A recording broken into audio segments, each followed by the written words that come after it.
أصحاب الكهف كبخبر دينو طبعا أوان فرار لك لو ده صلاتك كفري وطاغوتية وازانها لو ده صلاتها يكي كان نيرن خوراكيان بو بينه بيش أفرمي فلينظر أيها أزكى طعاما أو برون أم باريه برن بلام خواردن يقبينن كحلال بي أزكى يعني حلال بي لأواني أنساني خواردني حرامي دستي وانا ناخله فليأتيكم برزق منه لو خواردنا خواك حلال بين بو بلام شي أما بوشي الرواب وفاروينا فليتلطف فتلطفك وليتلطف تلطف يعني شي يعني لقل خدي خوي نرمونيان به خوي دوشاري ناراحتي وبلا ومصيبة وعذاب نكا لقل خدي خوي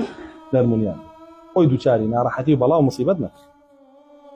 فرموديك يرشن الضعف تيا لرسول الله صلى الله عليه وسلم فرمي لا ينبغي لمؤمن أن يذل نفسه سلمان بويني خوي ضعيف بلا مقرر وقر تفسيرية معته سلمان بويني خوي ذليل ليه برسم كيف يذل نفسه شلون خوي ذليلك فرمي يعرض نفسه للبلاء ما لا يطيق خوي توشي بلايك دوایی بەرگەی دەرەنجامەکەی ناگرێت خۆی تووشی بەڵایەکە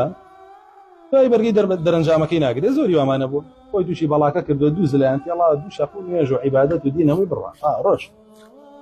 هەفتەیە دوو هەفتە مانگێ دوو مانگ سجن کرا دوا نوێژ و عیبادەت و هەمووی ڕۆی نەما زگەوتیش نەما ئەنجە دەست کردو بەشگەرە خواردن بۆی وازی لەبێن ئەچێ بۆ گازینۆ و کافتریا و باڕ و مەلا بۆی وازی لەبێن بۆچی خۆی تووشی بەڵات بۆ زەلیل کرد ألا يشعرن بكم أحدا باكس في هذا زانية كخاوني وعقيدة خاوني أو منهجي ما ببس سوري يبلش ما شيء رسمي خوتاني نشيدة في سر خيط وقراي دانيك هيك نكبد شو كذا بو إسلام ناخذ نشيدة في هيك نكبد بو إسلام شو كذا كشوار شق أخوي يجي رسمك أقوري بجريه جو قراني لسرداني إيش خذوا الشيء واقي أنا ما شيء براسي أنا قلت فيري أما شيء كي واي كردو لقنجة كاني شوار دولي رسول الله صلى الله عليه وسلم نشيد بلاد أو بنا ومكايا بروا أو صار رسم نبو بابلي هزواي نكردو أترسم بفليمي رسالتك وتبيهم يدرويا سيناريو المسيريا لسيريا وشتانا ناتو خوليك قرنو خور بيشان دانا كانوا ومير خلطاني تو وشتاني تانية سيريا نبو وقل شون زور بيد بابتا كاني تريشي درويا لكن ما خلق نزان تو خاوني بوشي باش بوشي خلق نزان اعتقبورنا كاتو إنهم إن يظهروا عليكم تزاني أن قرتياني يرجموكم أو يعيدوكم في ملتهم ولن تفلحوا إذا أبدا لا ناو تبا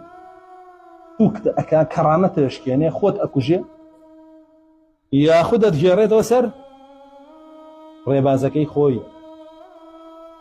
أو وقتاش لن تفلحوا إذا أبدا أو وقت السرفرازنا دنياش لدى سيد وقيامة جلس ويتلطف زور قرنقة إنساني مسلمان عاقل بلا قل خوي بك ومكا بباروي تشور خلق تقرير لسربري وبارو بيفان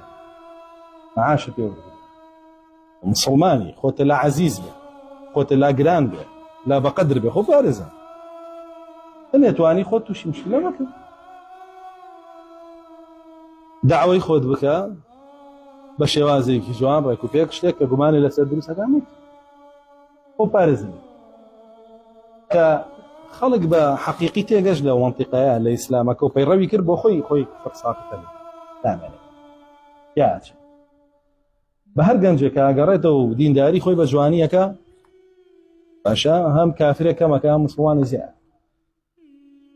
ويما وخوانكم مسلمان كافر بكينا مسلمان باشترى لو يتعلى ناوتش قال لنا ناوتش كافر كم بيته والله نقول يا مسلمان هم مسلمان زياد كان كافر شو ويا رسول الله صلى الله عليه وسلم دعاء بوكيك أبو جهل خايداتي إخوة يا أبا عمر يا أبو جهل إسلام صار خايداتي يا رسول الله تيجش له بابا أو منهج جيبوا رجوكم مسلمان بيوم منهج ويا مسلماني عاقل طالبي فتنة